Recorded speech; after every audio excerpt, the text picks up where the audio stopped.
ఏమైనా వర్షం పడుతుందా? మంచి కార్యక్రమాలు చేస్తుంటే దేవుడు కూడా ఆశీర్వాదం ఇస్తూ ఉంటాడు. ఇక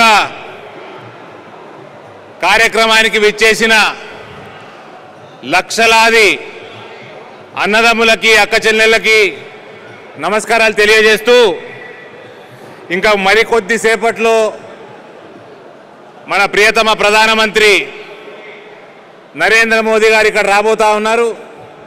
ఆయనతో పాటు అనేక మంది జాతీయ నాయకులు, మన అమిత్ షా గారు, జేపీ నడ్డా గారు, 12 మంది ముఖ్యమంత్రులు,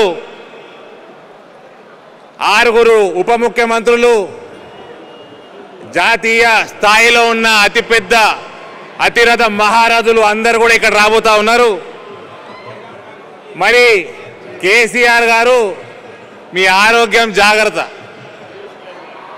నానా లొలి పెడతా ఉన్నాడు 4 రోజుల నుంచి. ఆడ అయ్యేదేమో రాష్ట్రపతి ఎన్నికలు. రాష్ట్రపతి ఎన్నికలల్లో మొట్టమొదటిసారి భారతదేశ చరిత్రలో ఒక ఆదివాసీ షెడ్యూల్ ట్రైబ్ బిడ్డ జాతికి రాష్ట్రపతిగా భారతీయ జనతా పార్టీ ఎన్నుకోబోతా ఉంటే అది జీర్ణించుకోలేక ఆదివాసీలకి, ఎస్టీలకి వ్యతిరేకంగా కల్వకుంట్ల చంద్రశేఖరరావు ఇవాళ ఒక అభ్యర్థిని పెట్టి యూపీఏ అభ్యర్థిని మద్దతిస్తా ఉన్నాడు.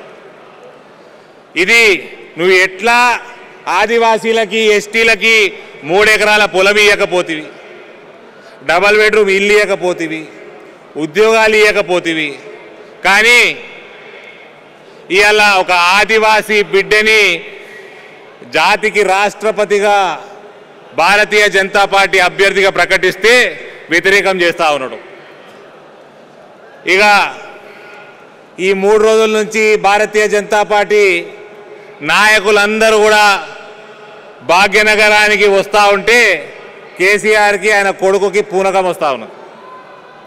పూనకం వచ్చి పిచ్చి పిచ్చి చేస్తూ ఉన్నాడు, పిచ్చి పిచ్చి మాటలు మాట్లాడుతూ ఉన్నాడు. ప్రశ్నలట, ఆయన ప్రశ్నిస్తున్నట, మోదీ గారు జవాబు చెప్పాలన్నట. నువ్వు అడిగితే ఇవాళ రేపు నీ కొడుకు కూడా జవాబిస్తలేడు, నీ బిడ్డ కూడా జవాబిస్తలేదు.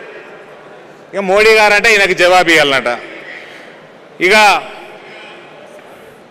ఫస్ట్ నువ్వు ప్రశ్నలు అడిగే ముందు భారతీయ జనతా పార్టీని నువ్వు ప్రజలకి ఏం ముఖం పెట్టుకొని ప్రజల ముందుకు పోతావు? నువ్వు ఎన్ని డబల్ బెడ్రూమ్లు ఇచ్చినావని పోతావు? ఎందరు గరీబోళ్ళకి 3 ఎకరాలు ఇచ్చినావని పోతావు?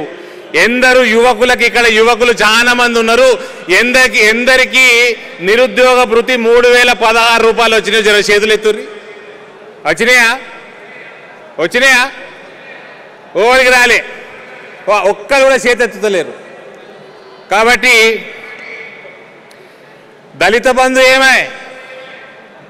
దళిత బంధు ఉట్టి టీఆర్ఎస్లా పనిచేసేటోళ్ళకేనట. ఎమ్మెల్యే పేరు రాసిస్తేనట దళిత బంధు ఇస్తారట, లేకపోతే దళిత బంధు ఇయ్యారట. ఈ రకంగా అనేక వాగ్దానాలు. కేజీ టు పీజీ ఉచిత విద్య ఏమాయ్? ఉచిత ఎరువులేమాయ్? రైతులకు ఉచిత ఎరువులు, పొటాషు, మటాషు అన్ని ఇస్తారు. కేసీఆర్ అనేటోడు అందుకే ఉట్టిండు కావచ్చు. ఇక దేశమంతా ఆగమైపోతుంది అన్నాడు 2017లో. 5 ఏళ్ళు అయిపోయాయి, ఇవన్నీ ఇవ్వలే. కానీ మీరందరూ కలిసి బిడ్డను ఓడగొడితే బిడ్డకి ఎమ్మెల్సీ పదవి ఇచ్చిండు. మీరందరూ కలిసి అనేక జాగాలల్లో, దుబ్బాకాల, హుజూరాబాద్ల, జిహెచ్ఎంసీల అన్ని జాగాలల్లో భారతీయ జనతా పార్టీని గెలిపిస్తూ ఉన్నారు. కొడుకుకి 4 పోర్ట్ఫోలియోలు ఇచ్చిండు. అల్లుడు ఏం ఘనకార్యం చేసిండని ముందు మంత్రి పదవి ఇవ్వలే, మళ్ళీ ఇలా ఆర్థిక మంత్రిగా చేసి పెట్టిండు. ఇక ఒకడే ఒక వ్యక్తి కేసీఆర్ క్యాబినెట్లో, కేసీఆర్ మంత్రిమండలిలో పనిచేసేట ఆయనను కూడా మంత్రి పదవికి వెళ్ళి తీసేస్తే ఇవాళ మీ అందరి ఆశీర్వాదంతో ఈటల రాజేందర్ అన్న ఇక్కడ కూర్చొని ఉన్నాడు.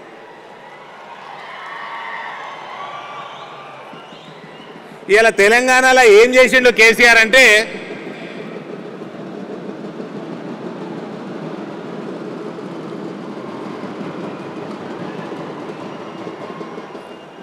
తెలంగాణలో ఏం చేసిందంటే విచ్చలవిడిగా గంజాయి, విచ్చలవిడిగా డ్రగ్స్ సరఫరా, విచ్చలవిడిగా మన హిందూ సోదరీమణులని చిన్న చిన్న పిల్లల మీద బలాత్కారాలు ఎక్కువైపోయినాయి తెలంగాణలో. పోలీస్ వ్యవస్థనేమో ఇంత పెంచుకున్నాడు, కానీ పోలీస్ వ్యవస్థ కనీస చిన్న పిల్లల బలాత్కారాలు కూడా ఆపలేని పరిస్థితి ఉన్నది. ఎందుకంటే ఇలా ఓటు బ్యాంకు రాజకీయాల వల్ల ఎంఐఎం పార్టీని నెత్తి మీద ఎక్కించుకున్నందుకు. దానికోసం ఇవాళ లా అండ్ ఆర్డర్ కూడా నాశనం అవుతా ఉన్నది. ఇక రానున్న కాలంలో రాబోయేది కాషాయ ప్రభంజనం. నరేంద్ర మోదీ గారి నాయకత్వాన్ని మీరందరూ బలపరిచి ఈ రానున్న కాలంలో ఎప్పుడు ఎన్నికలు వచ్చినా కూడా భారతీయ జనతా పార్టీకి కమలం పువ్వుకి ఓటేసి పెద్ద ఎత్తున ప్రభుత్వాన్ని తెలంగాణ ప్రాంతంలో తీసుకురావాల్సిందిగా మీ అందరినీ కోరుకుంటూ సెలవు తీసుకుంటా ఉన్నాను. భారత్ మాతాకి, భారత్ మాతాకి.